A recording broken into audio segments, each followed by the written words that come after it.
Hello again, friends, and you are our friends. And good morning, friends, and welcome to another edition of Jim Cornette's Drive-Thru, right here, wherever you happily find it, each and every week. I am your host, the great Brian Last, and we're going to be going over your questions, sent in many, many times to CornyDriveThru@gmail.com or on Twitter using the hashtag CornyDriveThru. And without any further ado, the man who will be answering your questions, Mr. Jim Cornette.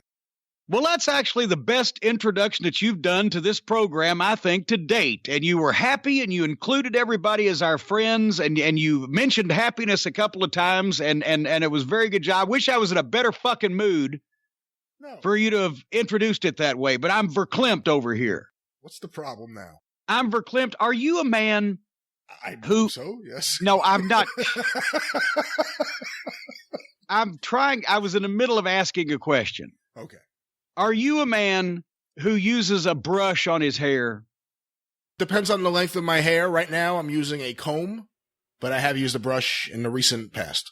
Well, I don't have long hair, but I use a brush in my grooming process. And I stick a comb in my pocket when I'm out and about on the go, flittering around being a social butterfly. But I use here's the thing. As you would imagine, I'm very rigid on my personal hygiene routine and grooming setup, including when I go to the hotels. We've mentioned it. I put my toiletries in the exact same location on the sink and in the same side and same order lined up as they are in my home because it makes me feel more at ease.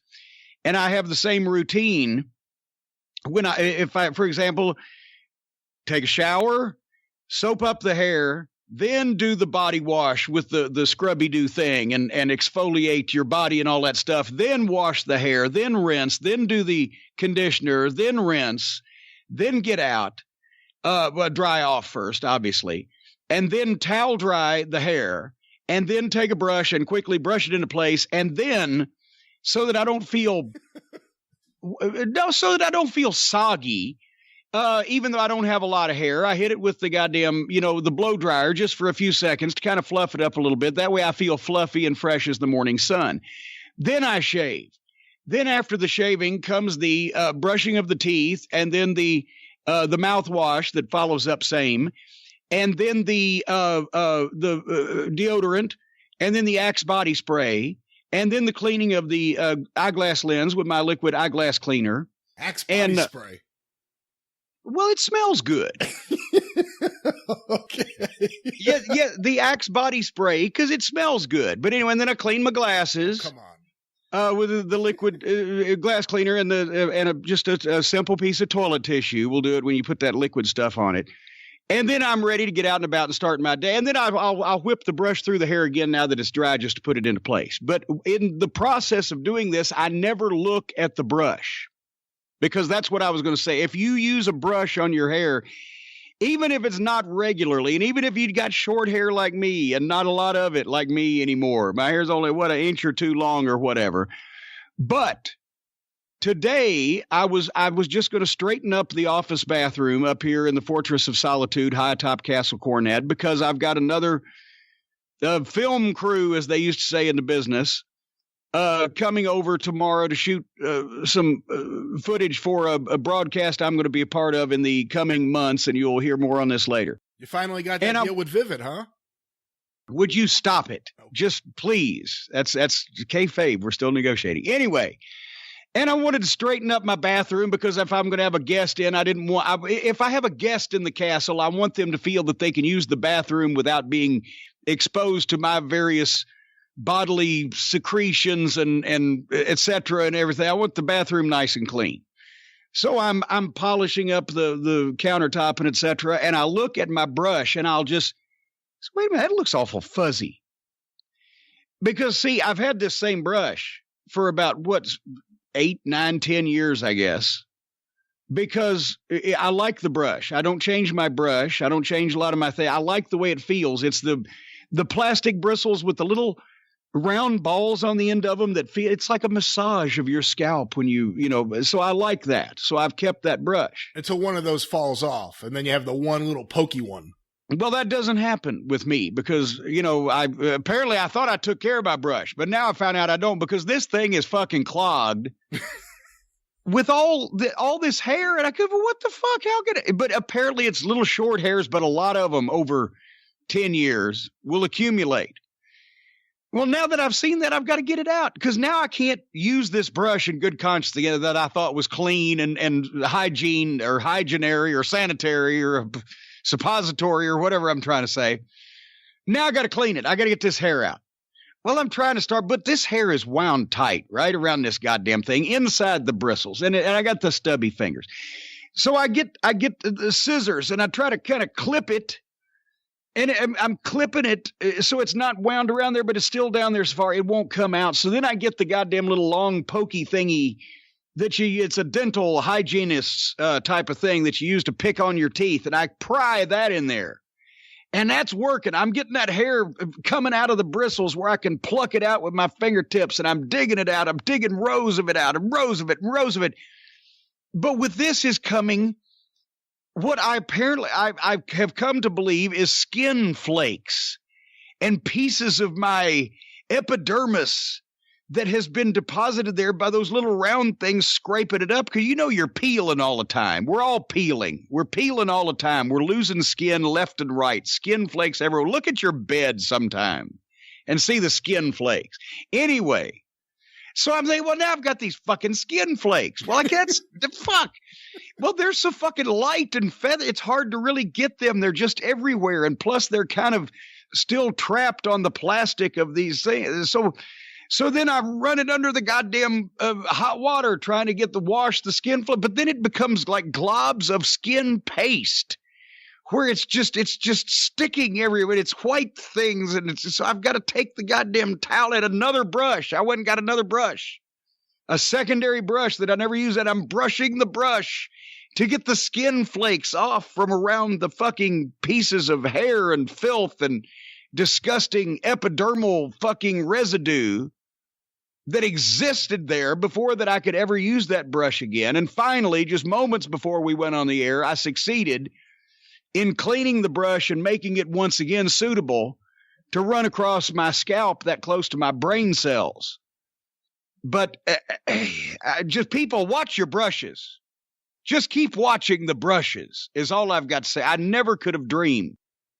Watch your brushes, and also watch Cornette's Collectibles at JimCornette.com. Corny's Skin Flakes, coming soon. Yeah. Well, wait, I would maybe frosted skin flakes. Because skin flakes by themselves would be a little bland. Anyway, it's your own little piece of corny DNA.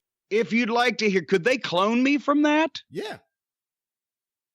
In that case, I think I ought to charge more. Anyway, if you'd like to hear more about my personal, I led off a goddamn my live Jim Cornette experience stand-up meltdown at the Charlotte Fan Fest about 7 or 8 years ago with 15 minutes of the story about how the first thing I did when I got in the hotel was have to take a big shit and then accidentally almost fucking stepped in it. That was your opener. Well, that was the opener. And Les Thatcher was like, oh my God. No, what happened was, I'm not as limber as I used to be. So when I want to clean off the nether regions, I put my foot up on either the bathtub siding there or the toilet seat, because that's about the proper height that I can reach anymore and still get a chance to expose the areas that need provocation and cleansing. And I didn't realize that it was one of those special shaped kind of toilet seats, and my foot slipped off the toilet seat and nearly just right into it may have gone a little bit into the, I'm not gonna lie, but I can't, anyway. So that's the way I started the Charlotte show one year. Anyway, if you'd like to be at one of these shows where I talk to you about how much of my skin epidermis that I clean off, or whether I step in my own feces, well, you can come to Chicago and hear about this shit in person. Who knows what kind of shenanigans and falderall that I will have gotten into between now and then, ladies and gentlemen, when you get a chance to have a beef with Jim Cornette live at C2E2 in Chicago on March 23rd. I promise you'll lose your lunch over this one, folks, but at least we're going to give you the lunch. Actually, it's dinner, because it doesn't start till 7 o'clock. I will be at C2E2 all weekend. For those of you asking, yes, we will be doing photo ops and selling collectibles and talking about all kinds of wrestling and bullshit at the booth all 3 days of C2E2. But on Saturday night, it's an all VIP event where you can come and hang out with me for 3, or as I'm looking at this now and we're starting to hear the early ticket sales, maybe 4 hours, because it'll take me a while to get through these photo ops, folks. But we're not going to, it'll be the last fan standing, a lights out appearance, the stand-up meltdown, Chicago wrestling stories of mine and also of Chicago's, an interactive Q&A, a free 8x10 autographed, a free photo op, some hangout time, because we're all going to sit down and have a Chicago Italian beef sandwich the way that God intended it. Seating is limited. Everybody's a VIP, and it's all in for $65. They love to say that up in Chicago at tinyurl.com/corny in Chicago. And you don't even have to have a ticket to C2E2 to get into this thing, but we hope you do. We hope you go to both. But anyway, plenty of stories about my secretions will take place on that night. Well, you know, Jim, people don't usually ask to be exposed to another's secretions, just like they don't ask to be born addicted to opioids. I don't know. I gave you a lot of credit for the open, but that one might need a little polish. Actually, what you could have said was, Jim, coming up, Stephen P. New is going to be at one of your live appearances. I could have said that. You could have said that if you were on the ball, but Stephen P. New is going to be there Saturday, April 13th in Madison, West Virginia, right outside of Charleston at the Madison Civic Center as part of the 35th anniversary Midnight Express tour, when we are at All-Star Wrestling for promoter Gary Damron and his fine staff and crew up there. And not only are we going to be inducted in the All-Star Wrestling Hall of Fame, but also we'll be doing a meet and greet, and also there's a Smoky Mountain Legends match between Bobby Fulton and Tracy Smothers. And I have talked to Bobby Fulton. He is excited about this because he's a chance to have a good old-fashioned scientific wrestling match with one of his old friends, is the way he put it. But Stephen P. New's going to be there. Wait, didn't Bobby Fulton have his retirement match? Well, didn't we talk about that on the show? It's one of those things where, no, this is kind of a special invitation. It's like Luthez was retired, but he worked with Chono in Japan. Okay. By popular demand, because it's a Legends situation and a night to honor people who have paved the way and the pioneers that came over in the covered wagons, like Bobby Fulton when he took the Cumberland Trail down from Chillicothe in that covered wagon and began his wrestling career. But and Tracy Smothers was right there to meet him in Springfield. Anyway, Stephen P. New's going to be there in Madison. And I said, a couple weeks ago on the program, I said, he's going to bring 3 or 4 8x10s in case anybody wants any autographs. It was just a little joke, but somebody actually said, why would he bring 8x10s? Does anybody want his autograph? Oh, yes, many people do, including the people who get Stephen P. New's autograph on a settlement in their favor that's then filed with the court. Because not only if you've been wronged by all these big corporations, but Stephen P. New is also helping the people who cannot help themselves, who can't speak for themselves. He's not the voice of the, what was Heyman at one time? The voice of the homeless? No, it was CM Punk was the voice of the voiceless. Oh, and Heyman was the voice of the homeless.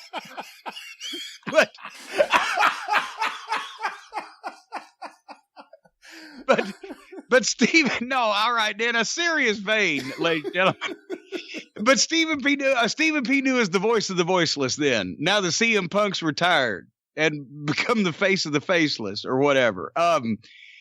And we still got to talk about Prince Karras, Punk. But anyway, Stephen P. New is the voice of the voiceless because he's been taking these cases for the kids, especially in his home state of West Virginia, but it's happening around the country, who are born addicted to opioids and have no choice in the matter, which is the most egregious level of shittiness that can be done to you. And Stephen P. New is taking those cases and doing very well against not only the big pharma companies, but also all of the other people that we mention on a regular basis who trod down upon us. And it is ridiculously uncomfortable to be trod down upon. So, what's that number again, Brian? That's 888-692-8084. 888-692-8084. It's mellifluous. It flows off the tongue. Or if you'd like to flow it off your fingers instead, just type in to the Google machine, newlawoffice.com, N-E-W, newlawoffice.com.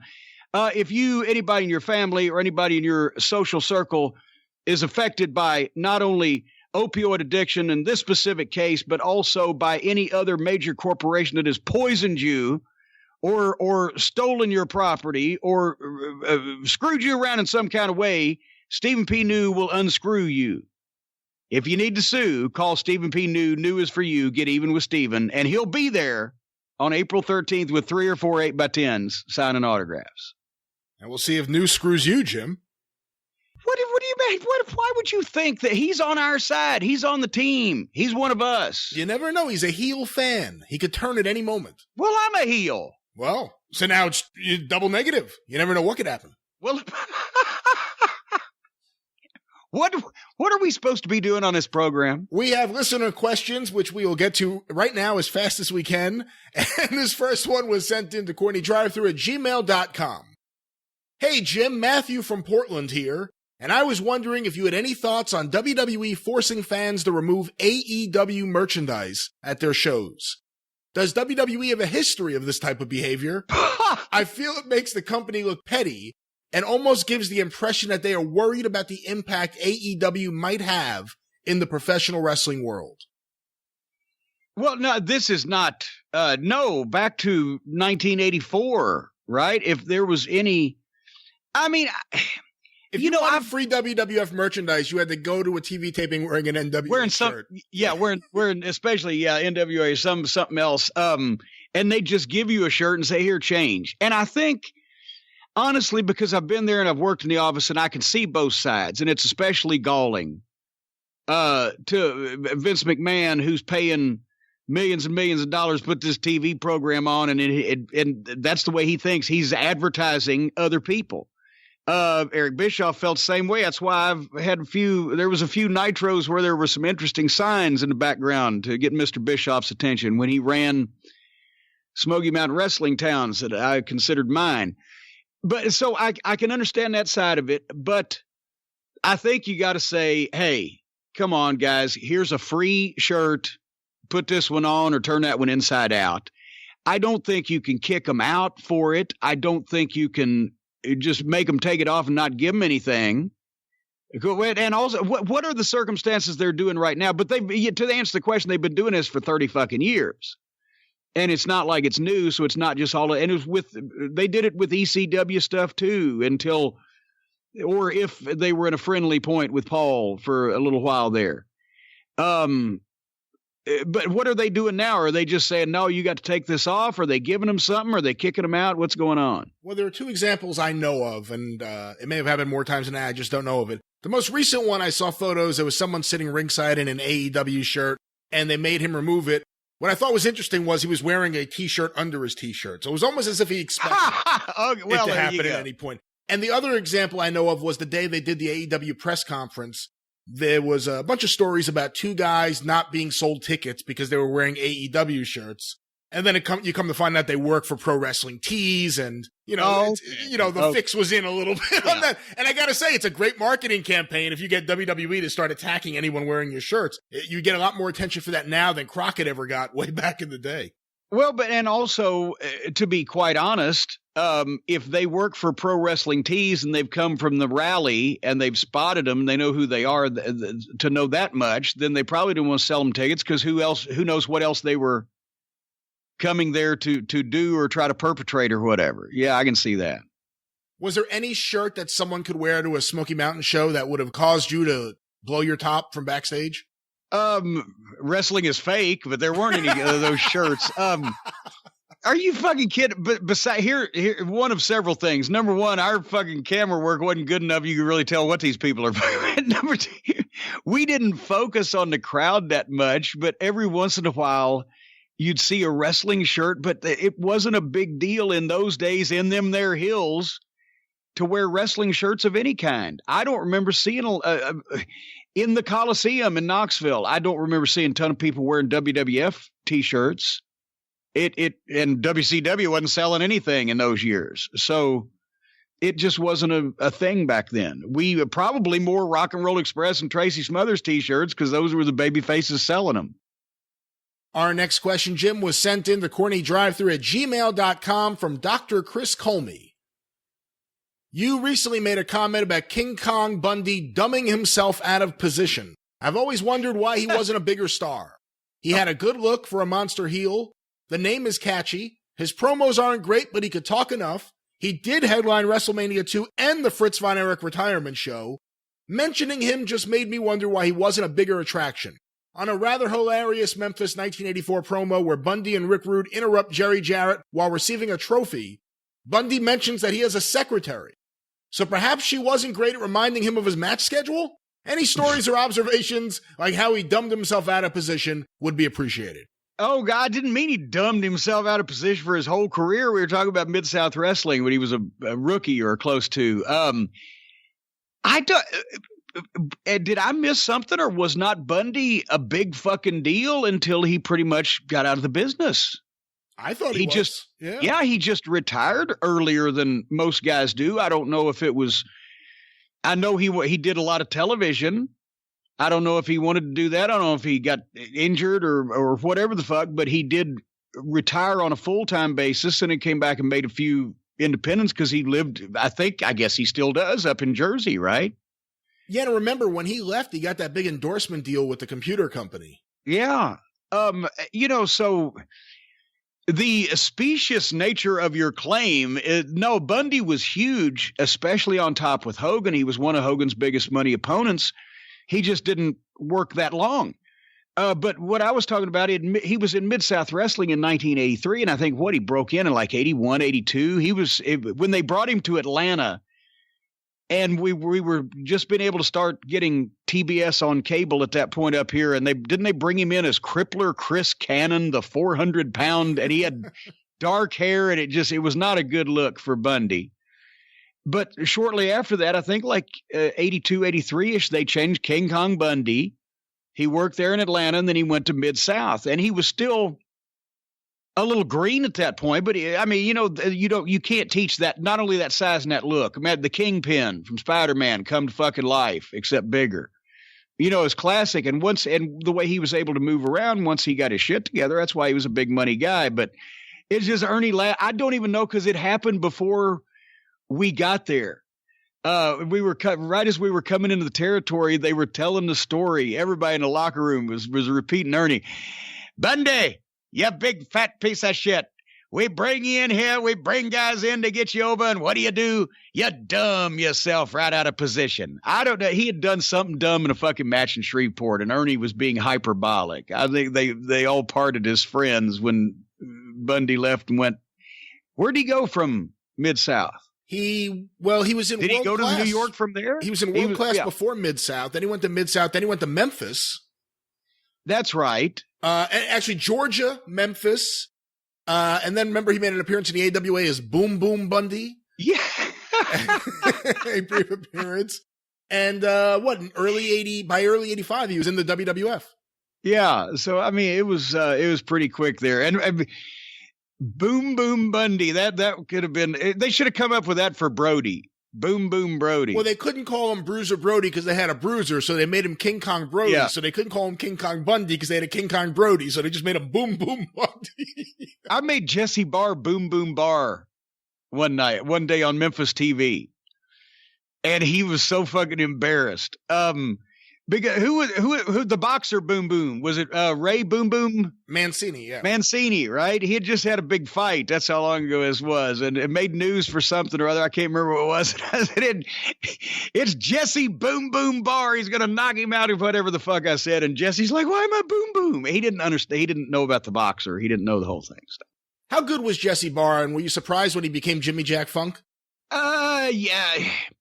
Well, I wasn't surprised because anything could happen in the WWF in those days. I was gobsmacked more than anything else because Jesse was not a Funk brother. And I think Vince had named Dory Hoss, right? Because he didn't understand Dory. And And then Dory decided that he didn't understand Vince and left, and so that Terry needed a brother. I think that's basically what it was it not? No, the other way around. Hoss stayed, Terry went home. That's right, Terry went home. Yeah. He had a lot of his horses got sick when he was working. Exactly. But anyway, so I don't know.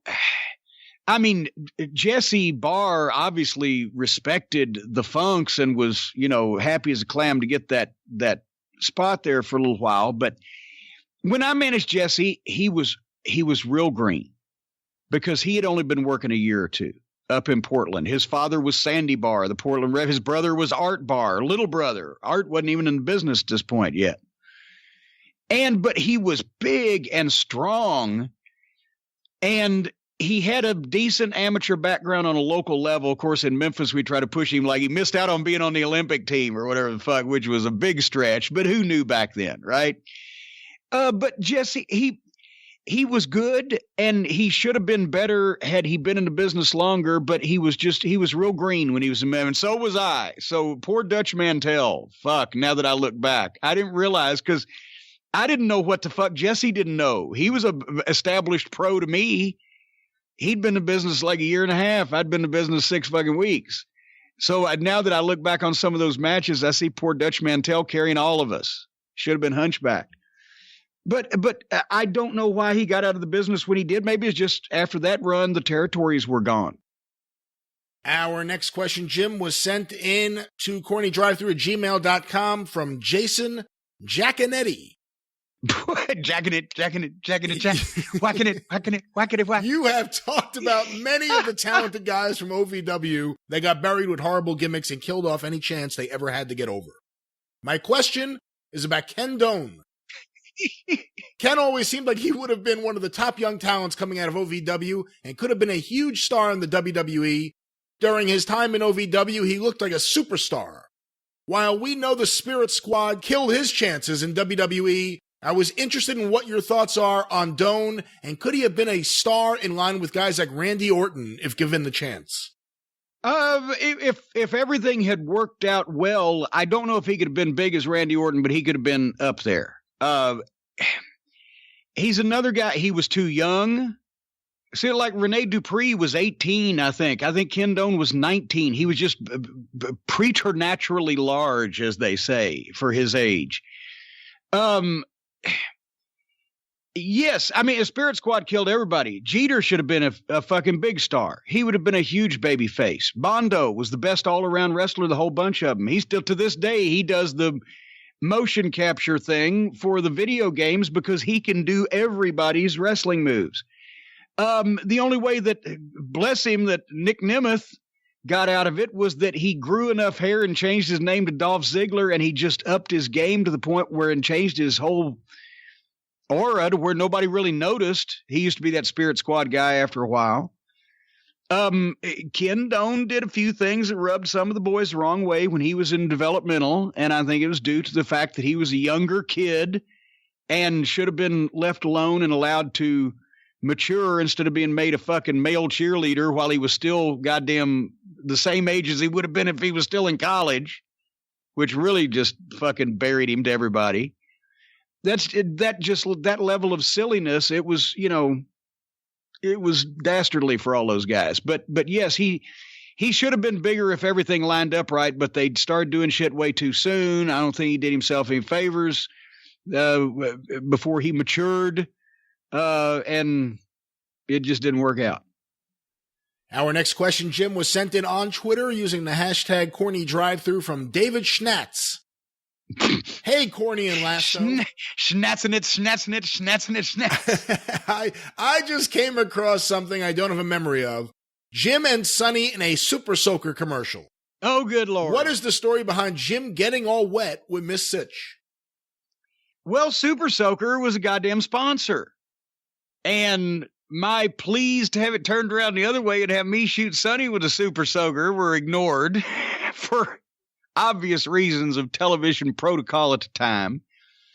No, they were sponsored. They were paying fucking Raw a lot of money, and they wanted Sonny to be going around shooting people with a Super Soaker. I think they did a couple of them. One of them is me and the headbangers or something were trying to surprise her with super soaker, but she came from behind us and blah, blah, blah. And they had to, and I'm like, I didn't bring a dry suit. They said, okay, you don't have to be on, because I didn't have to be on camera later that night or whatever. I said, all right, then I'll let her shoot me with the super soaker. And I mean, it wasn't like it was goddamn digging ditches, but it was obviously a commercial, and it wasn't, I don't believe it was exposing the business to allow Sonny to shoot me with her fucking high pressure cannon. All right. Well, our next There's question. something there. I don't know. Like I said, it could have been the other way around, but that wouldn't fly. Our next question, Jim, was sent in on Twitter using the hashtag CornyDriveThru from John Mortimer. Ever since I was a kid, I've always wondered why the 10 punches in the corner wasn't a DQ. The guy being punched is touching the ropes, and the punches go on for a 10 count. The whole building is counting. Wouldn't the puncher be DQ'd at 5? Well, there you go. Don't try to put logic in illogical business, kid. No, I mean, some of these things we have to let it fly. And I think by the time that it gets to the point in the match where where the babyface backs that heel up in the corner and gets up there and it punches him 10 times in a row in the face, it's gotten to the point because the heel has done such dastardly things and probably been a real prick to the referee too, that the referee's just standing back going, you know what? He deserves it. And also maybe because in the old days when that was over, as opposed to being a boring fucking chance for the crowd to chant to themselves now because everybody's punches look so pissy.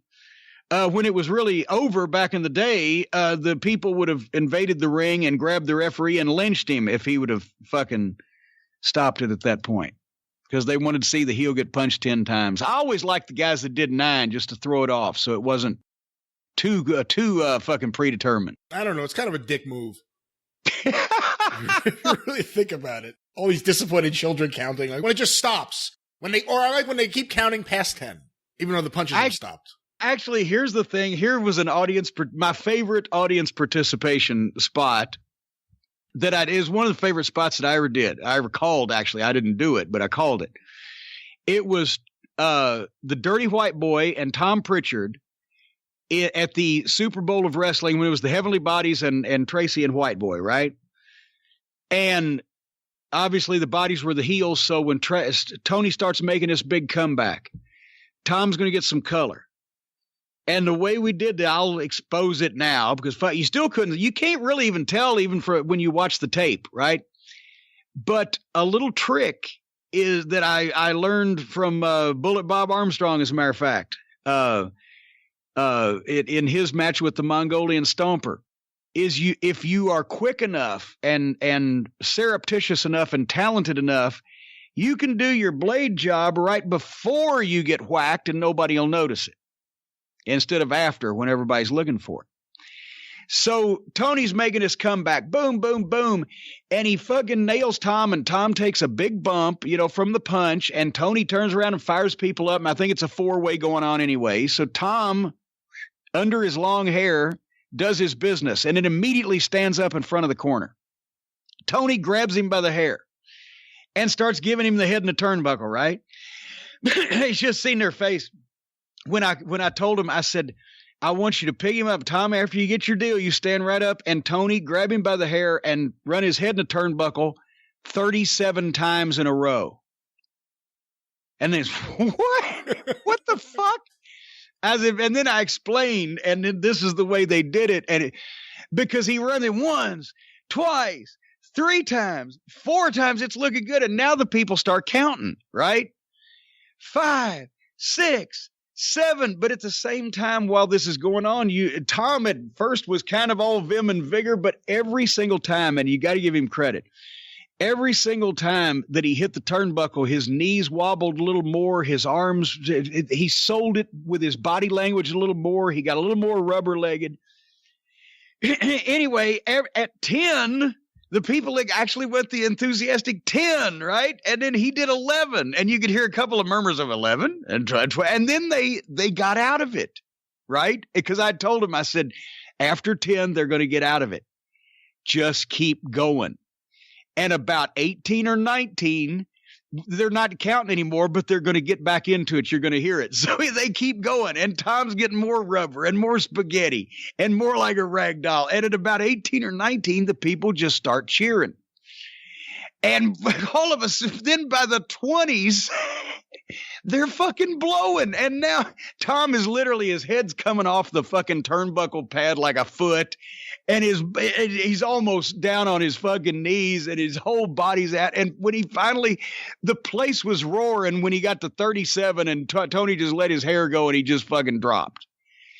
And because it's human nature, they want to do the count. They've seen it. Then when they get foiled on the count, they chuckle for 11 or 12 or whatever. Then they don't really understand where it's going, and they're sitting there.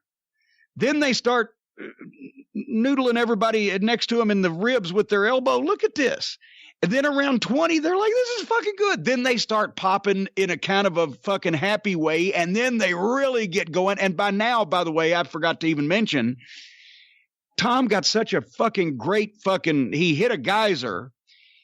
It looked like his fucking face had been just smashed into the turnbuckle, and it was the yellow turnbuckle pad. It is now, his blood's all over it so many times that he was bashed into a bloody fucking pulp.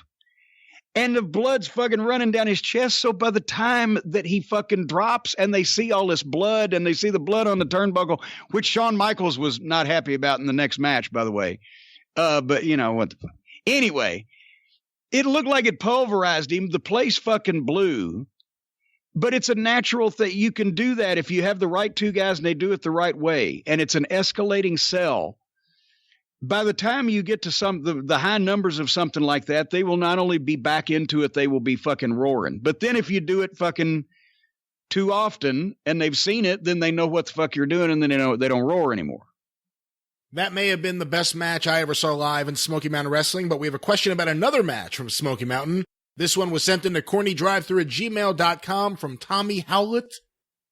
2 questions for you. I was reading the Wrestling Observer's 5-star matches list and noticed one Smoky Mountain Wrestling match on there. Brian Lee, Jimmy Golden, Robert Fuller, and the Rock and Roll Express versus Kevin Sullivan, Killer Kyle, the Tasmaniac, and the Heavenly Bodies. I was just wondering if you also think this is the best Smoky Mountain Wrestling match ever, and any other thoughts you have about the match. Also, his second question, Jimmy Golden. Always was a fan of his and was wondering if you can give any thoughts on the former Bunkhouse Buck as a worker and how he was backstage. Oh, God. Well, Jimmy he's kind of just like Ron and Robert Fuller because they're cousins anyway. He's tall, he's country, he's got that voice. He could work his ass off. He was easy for me to deal with. He's been in business at that time for fucking 25 years since he was a teenager. And I'll never, the first night when he came in as a single, because Jimmy lived in the area and we knew we were going to use him and try to get Robert in and et cetera and reform the team. So I wanted to put him over on TV. I said, Jimmy, what do you do for a finish? He said, well, I throw a pretty good drop kick. I'm like, oh, okay. All right. Whoever it was, job guy, might have been Ben Jordan. Why does that stand out like they had anyway? Jimmy finally ends up stopping his babyface job guy's comeback and shooting him off and hitting him with a drop kick. It knocked him into fucking Sevierville from Knoxville. It was fucking brutal. It just reversed his direction, and his kids had to be born dizzy. I said, all right, that's the way you use drop kick for a finish. That was Jimmy's finish. Every time he had a single match was a drop kick. But anyway, I think it got 5 stars from whoever it got 5 stars from. It was an angle. It was maybe the 5-star angle. It was what we set up, the blow off between me and Bob Armstrong that drew the record house, even though the match itself did not draw the record house. It was booked particularly for that angle. So no, there were better matches. Rock and Roll, Heavily Bodies, Loser Leave in Pikeville at the Bluegrass Brawl. Tracy and the White Boy in the Chain match at the previous year's Bluegrass Brawl in 93. Bodies and Rock and Roll was 94. Shawn Michaels and Buddy Landell was hard to beat at Super Bowl 95. There were a number of matches that were better as wrestling matches, but for the the angle and the fucking response and the way everybody played it up, and then the business that we did off of it, that was a 5-star deal. And basically it was it was a Rage in the Cage deal where the bodies had been feuding with both the Stud Stable and the Rock and Roll Express. The Studs were kind of heels too, because they had feuded with the Rock and Roll Express, but we didn't like them. So, and because they were hometown boys, Fuller and Golden, the people kind of liked them, obviously. So we figured out, me being the heels, me and the Heavily Bodies enlisted Kevin Sullivan and his goddamn accomplice, the Tasmaniac, who was just a heel that he brought in as part of his band of freaks. He wasn't Taz then. That came later. And Brian Lee was on our side, right? Or was on their side? Where was Brian in that? Brian Lee was still a babyface. Yes. Babyface, yeah. Who was our other guy? Killer Kyle. My bodyguard, Killer Kyle, against the Rock and Roll Express and Brian Lee, who were stone cold baby faces, and then the Stud Stable, who had agreed to team with them to get even with us. And Bullet Bob Armstrong was the referee. And the reason why we did that was so that we could blow off the program where the Rock and Roll and Brian Lee kind of went over and had their moment of glory.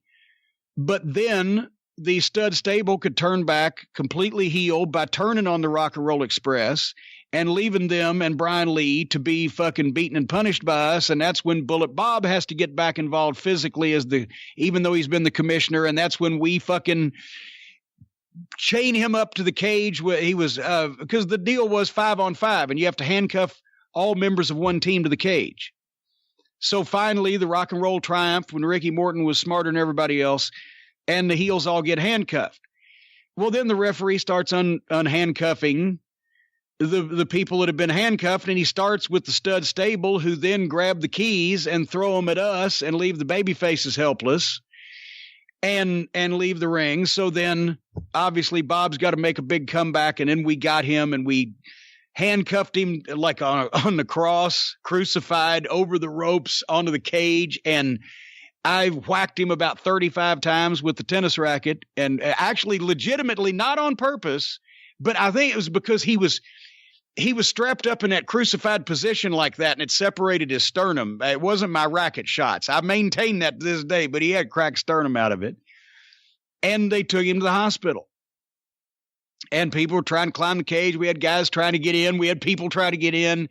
Everybody was in chaos. And then we actually called the ambulance and had them pull in the building and take Bob to the hospital. And that was then 3 months later after the program where his sons came in to try to get even, and he came back and I had to get in the ring. That's what the money back stipulation was about.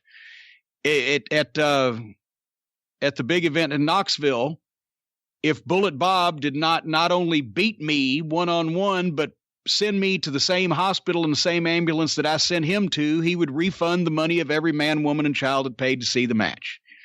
And so people knew they were either going to see me go to the hospital in an ambulance or it was going to be free because they believed Bullet Bob. So we drew 3,000 fucking people, which was pretty good for the fat manager and the retired commissioner on top. Our next question, Jim, was sent in on Twitter using the hashtag CornyDriveThru from Rob Stovall. During the January 1986 Midnight vs. Rock and Roll Ricky Morton injury angle, Jim was so vocally compromised that he could barely speak during his TBS promos. Was there a contingency plan in case of Cornette laryngitis? In case of Cornette laryngitis. I thought that was John Laryngitis' brother, Cornette laryngitis. I remember that now because I could barely talk. Because it was January, right? He just said that. January 86. Yes, it was freezing fucking cold, and we had done that ridiculous Christmas week schedule where I think we were in the Omni in Atlanta both Christmas night and New Year's night that year, and we'd been working every day for a few weeks, and it was freezing cold, and I just had a cold, and that's one of the things why my voice is a lot different today than it was then, because whether I was hoarse or whether I had a cold, or what, I would just power through it by screaming at the top of my lungs in those big buildings and or on television. And, over a period of time, I used to sound more like, as what it was that Heyman said one time, Mickey Mouse on amphetamines. I used to be a whole lot more high-pitched than I am now, and I used to be able to hit that high note when I can't do that anymore. That's why. Could you hit that high note again? The mothership. See, that's what all right. Well, our next question, Jim. Well, wait till I read it first. Our next question was sent in on Twitter using the hashtag CornyDriveThru from J Poe. With the advancements... Wait a minute, J Poe, is that like J-Poe, P-O, or is that J-J-A-Y-P-P-O-E as in Edgar Allan Poe? Is this a rapper?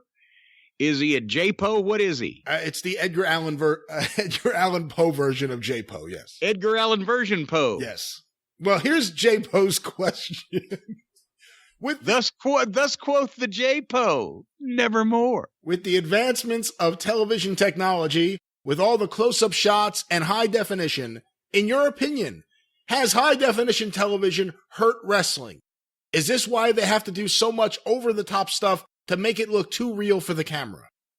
Well, no, it's exactly the opposite. The more over-the-top stuff you do, the more stagey and set up it obviously looks, whether you're in high def or low def or no def. I will agree that I've always thought that the old 70s and 80s or 60s camera shot in the stands of the ring with all the screaming people was the perfect way to shoot wrestling.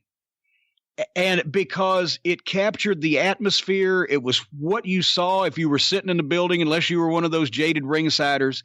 It was harder to see slips and foibles and, missed shots a little. But at the same time, I loved it when they got a floor camera in Memphis, because it really made the matches so much more dramatic. Because with guys that were in the ring, like Lawler or Dundee or Dutch or Idol or whoever the fuck, these guys with faces and emotions, and their shit looked good. They didn't need to be shot carefully because it looked good and felt good, right? But also you could see more emotion.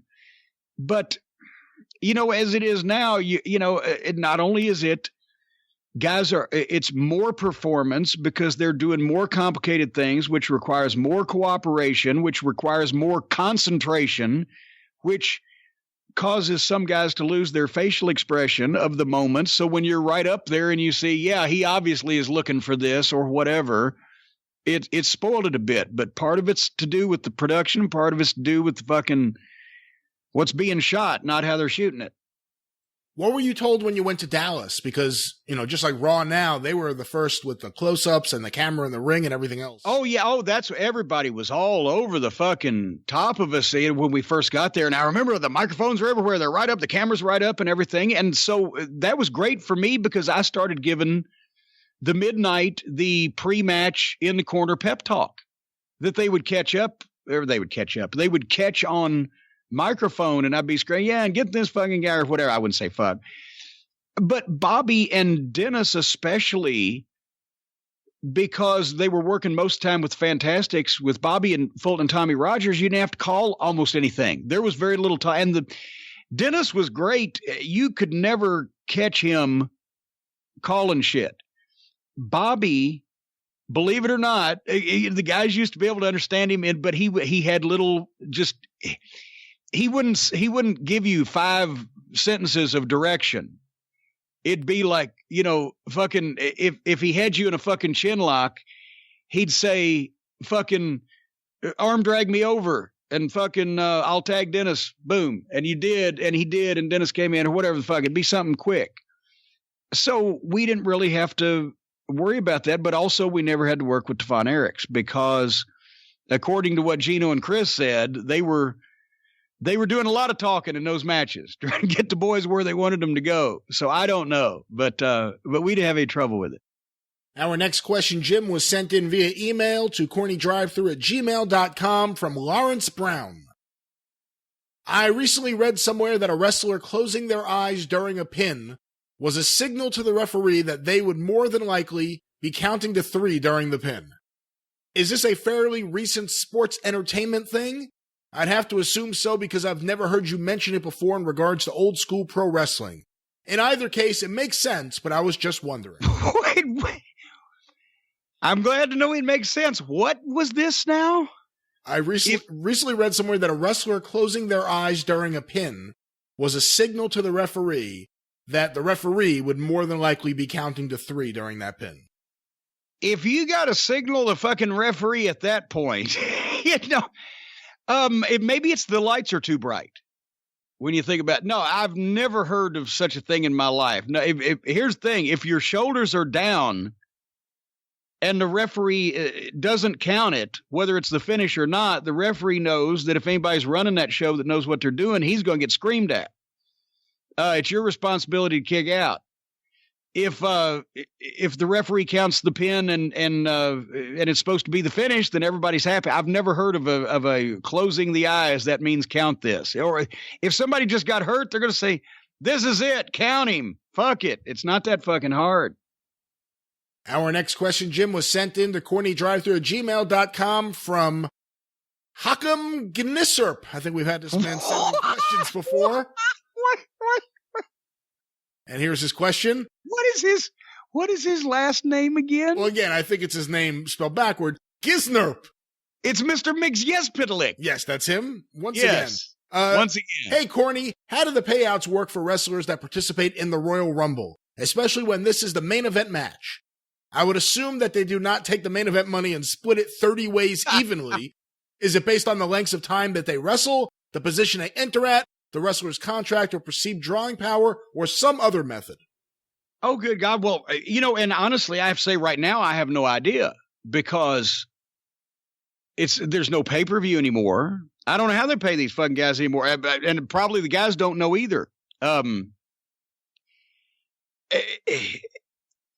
In days of old, in the Royal Rumble, besides the Royal Rumble match, you would have, on the old pay-per-views, you'd have main events, right? Just like any other pay-per-view. You'd have some match for the title or some match for this or that, or it wouldn't just be the Royal Rumble match. It's still not. So guys would be paid based on the position that they were in on the card, but also if they were heavily figured into the Royal Rumble, but it depended on who they were. I'm trying to figure out how to say this. In other words, The Undertaker is going to make a lot more for being in the Royal Rumble for fucking 2 minutes than a goddamn guy on the card would be for being in the Royal Rumble for 20 minutes. It's more based on who you are than where you are or what you did in the Royal Rumble. And some guys that are just in the Rumble and not on the card would get probably a flat payoff based on their cachet in the industry. If it was fucking Downtown Bruno, he might get one thing, but if it was fucking Razor Ramon, he might get another thing. I don't really know how to answer that, but no, it doesn't have anything to do with how long you're in it and I don't know now how they, and like I said, I don't think the guys do either, how they pay these fucking guys there's no pay-per-view anymore, to speak of. They don't get royalties off the fucking network like they do. I know for a fact I don't get royalties off the DVDs like I used to anymore because the goddamn everything that's ever been done is available on the networks. They don't sell any DVDs. So I think I just got a check for $252 or whatever. They do the payoffs the same way they do the booking, at the whims of Vince McMahon. Well, you know what Bobby told me, the way that Nick Goulas and Roy Welch used to make the payoffs. Bob Eaton told me this. He said they'd take all the cash from the house and they'd put it in a basket and they'd throw it up in the air, and whatever stuck to the ceiling, the boys got. Yeah. Well, let's get a few more questions in before we have to wrap things up here this week, Jim. Or throw it up on the ceiling. Yes, or throw up, just period. Yeah. Our next question was sent in to... Oh, now you're previewing the experience this week. Just throw up. Uh-oh. I don't know what that means, but our next question, Jim, was sent in on Twitter using the hashtag CornyDriveThru from... Honestly, it's all going to work out in the end, trust me. The first episode of WCW I ever watched was from 1989, and you, on commentary, referred to Norman the Lunatic as a child molester. I can't find the clip of it for the life of me, but any memories of that? Did you get into any trouble for it? Yes, believe it or not, I remember it. Well, I don't call it trouble, but it wasn't for lack of trying. So they have brought Mike Shaw, Muckin Singh from Calgary, Mike Shaw in, who would later become Bastion Booger and Trucker Norman and whatever. But he's supposed to be, this is under the Herd era where they're going for the gimmicks, right? So everybody knows Vince had a garbage man. Herd's got an escaped mental patient. Everybody's going to know what you are, right? By your gimmick. Norman the Lunatic, and he's wearing a fucking, what do they call those, hospital scrub type of thing with the fucking county home on the back of it or whatever. He's a big 350-pound bearded, long scraggly hair, and he is because first he was a heel, right? Yeah, I'm asking you I'm asking you like you don't have PTSD over this whole thing. But wasn't he with who? With Paul Jones? He was with Teddy Long. With Teddy Long. Paul Jones had goddamn Mighty Wilbur. That's right. That's right. So they bring him in as a fucking escaped lunatic heel, is supposed to be crazy, so he can do his brawling style and put poor Teddy Long with him as his manager, and that went nowhere because it was fucking stupid. And so then they switch him babyface.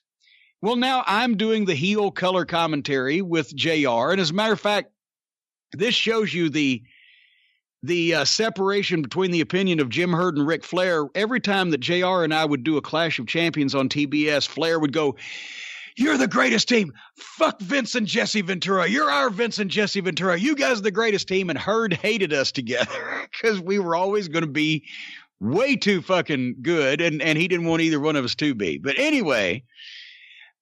So Norman the Lunatic is now, he's a fucking escaped mental patient, still wearing the goddamn outfit that he escaped from the home in. And now he's coming down the aisle and he's hugging children as the kids and the parents and all the happy people are at the railing. He's hugging kids. He kisses a kid on top of the head. He shakes hands with some old man. He's patting some woman on the head or whatever. And he hugs this kid. And I said, look at him. He's a child molester, JR. Because why the fuck not? Because nobody gave a shit back in those days if you didn't cuss. Nobody, got their feelings hurt that. Obviously, I'm a heel doing the heel's work.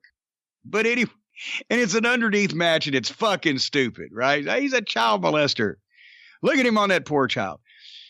So they have the match, and Herd, within the next week, has sent me an envelope to the TV with my name on it. And I open it up, and there's a letter, a fan letter, which I think I still have the letter. Basically, this woman somewhere out in the hinterlands in Nebraska or wherever the fuck wrote to World Championship Wrestling. I think even attention Jim Herd or executive or some way sent to the office. Who's in charge here, right? Whoever's in charge, get this letter. How dare Jim Cornette call my child's favorite wrestler, Norman the Lunatic? I swear to God, to this day, I feel like it was a setup. If I'm lying, I'm flying and my feet ain't left the ground. Nobody's favorite wrestler was Norman the Lunatic, right? Not in this whole wide country. But she said, how dare he call my child's favorite wrestler, Norman the Lunatic, a child molester? How can you let this go on? And Herd sends it to me without comment, just like...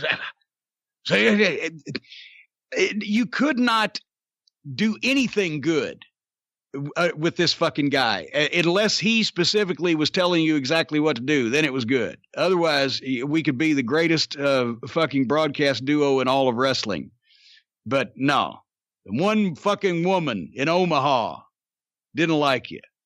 But anyway, yes. So, and I fucking laughed at it. And as I said, I saved the letter because I'd like to know if you are out there, the child whose favorite wrestler was Norman the Lunatic. If you're out there now, if he touched you, I'd like show me on a doll where he touched you, and I will bring your case up to Stephen P. New. Okay, I don't know if that's how the legal system works, but we got time for at least one more question here this week, Jim. Well, I guarantee you, if the legal system doesn't work that way, Stephen P. New can change it. This question was sent in to CornyDriveThru@gmail.com from TJ in Troy, New York. The talk in recent weeks about the Midnight Express's 35th anniversary has led me to subscribe to the WWE Network in order to watch 1983 Mid-South Wrestling. In December of 1983, after watching you dress down Boyd Pierce, the King Jerry Lawler wrestled on the show. Later on, he was also on commentary with Jim Ross during another match. I know it was common for stars to travel to different promotions back in the territory days, but what about performing commentary during television tapings? Did Lawler commentate anywhere else back then, or was it just a one-off with Mid-South while he was there? Well, it was a one-off because it was not a working vacation, but a working business trip. And we've talked about this on the show. You know, when you had so many of the guys that owned the territories were big name wrestlers, if they would go to other territories to have meetings with the promoter would generally want, you know, if the Sheik was coming from Detroit to Los Angeles to visit Mike LaBelle, the Sheik is going to work in the Olympic Auditorium, right? He's going to get an extra payoff, and LaBelle gets a fucking big star. That was during the trade. Watts had come middle of November. I think it was I just did an article. So I think it was November 13th or 14th of 83, a Monday night, had come to Memphis to see the matches at the Coliseum and picked who he wanted. And the very next taping, which was like a week later, whenever it was, the day before Thanksgiving, I believe that's when that was taped, because our first taping, Jerry Jarrett and Lawler went down also to have a meeting with Watts and look at his talent. And since Lawler was not only a top guy, but somewhat of a international star at that point, he'd been on Atlanta TV, he'd worked for Vern, he'd worked in Florida in the previous few years. So he was an asset just to have on Mid-South television, as, you know, a star from another area that you've heard about, Jerry the King Lawler.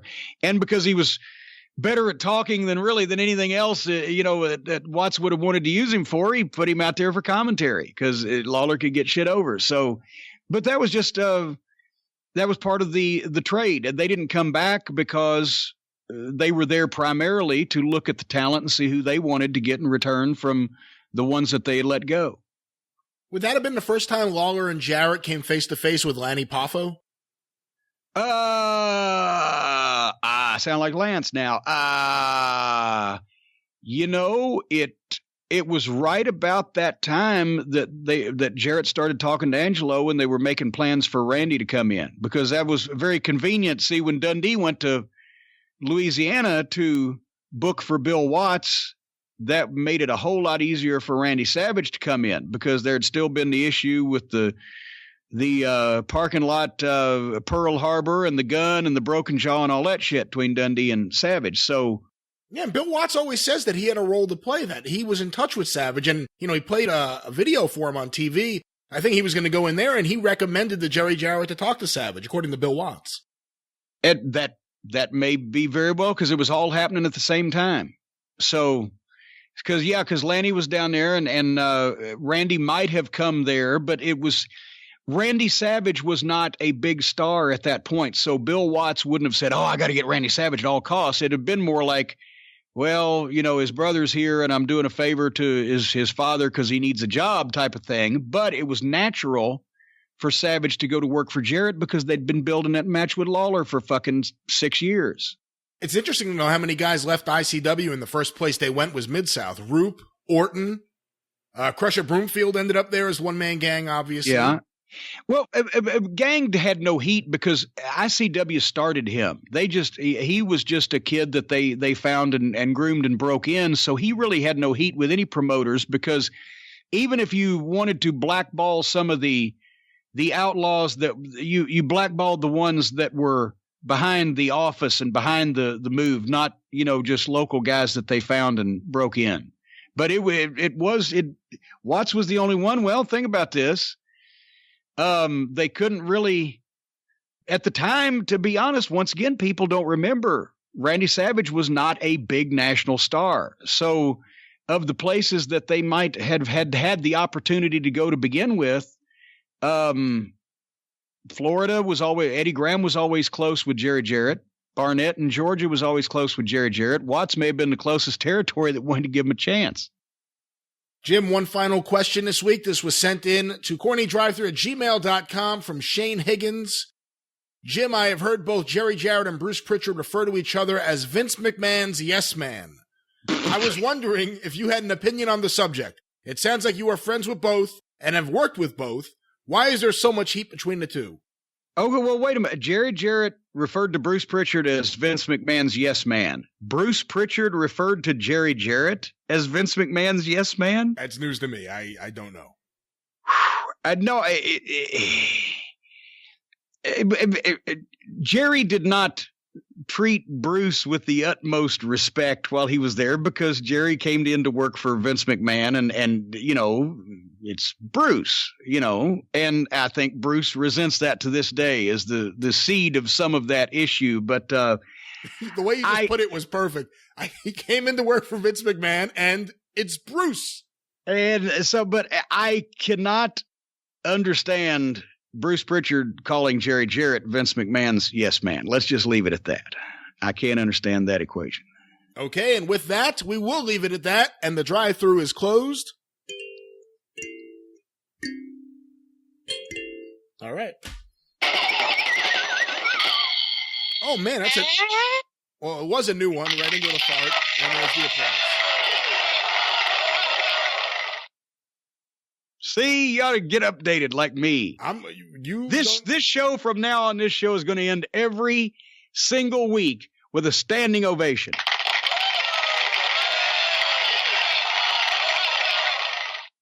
Of course, you can follow Jim on Twitter at @TheJimCornette. You can follow me on Twitter at GreatBrianLast. You can hear me on the 605 Superpodcast at 605pod.com or available wherever it is that you find your favorite podcasts. Of course, Cornette's Collectibles at JimCornette.com for burger towels, t-shirts, limited action figures still available, DVDs, restraining orders, autograph photos, and so much more.